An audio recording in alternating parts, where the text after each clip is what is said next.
Votes. Joining me right now is the winner, Indiana Congressman and House Armed Services Committee member Jim Banks. Also joining the conversation all morning long is Fox Business's Dagen McDowell and Fox News political analyst, the author of Taken for Granted, Gianno Caldwell. Great to see everybody this morning. And Congressman, congratulations to you. Thanks very much for being here. Thank you.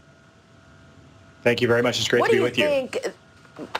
Tell us, Congressman, what you think the election told us in terms of the congressional races. Well, there's no question about it that the voters nationwide held Nancy Pelosi and House Democrats accountable for their tactics over the last 2 years, from impeachment to all of the theatrics and the committee hearings. They had enough, and they shrunk the House Democrat majority by a wide margin. And the reason that's significant, Maria, is because for the next 2 years, if Republicans remain in the minority, there's still an outside shot we can win back enough seats to gain the majority. It's unlikely.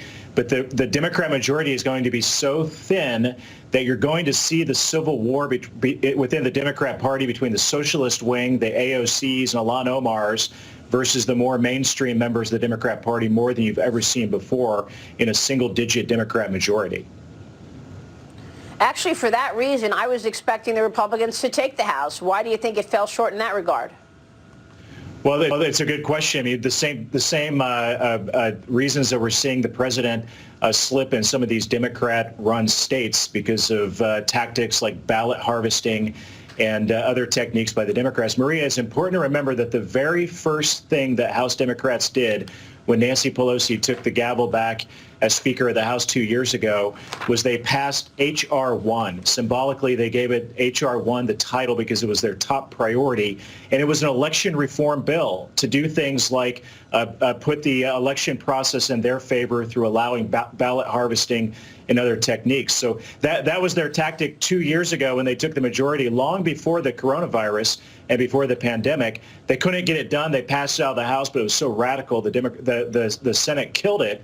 But they were able to get this done in Democrat-run states, and by changing the rules and putting the election process in their favor in the same way in these states that are holdouts like Pennsylvania, Wisconsin, Michigan, other states with Democrat governors, they were able to get it done in those states. But that's what they tried to pass nationwide. And I think a lot of that is the reason that we didn't win back more House seats to win the majority. That's a really important point, Congressman. Dagen McDowell, jump in here.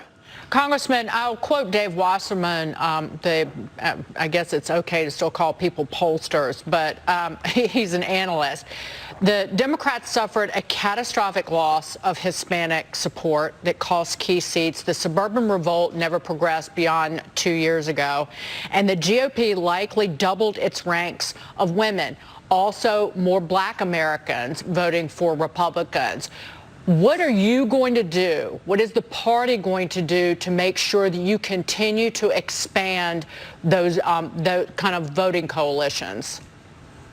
It's a great question. And President Trump taught us exactly what to do, and it's to appeal to the working class American people in a way that the Republicans have failed to do for decades before President Trump. It's the Trump agenda: better trade deals, putting the American worker first, immigration laws that put Americans first, rather than those who come here illegally. I mean, President Trump taught us exactly how to appeal to Latino voters who come from a minority background.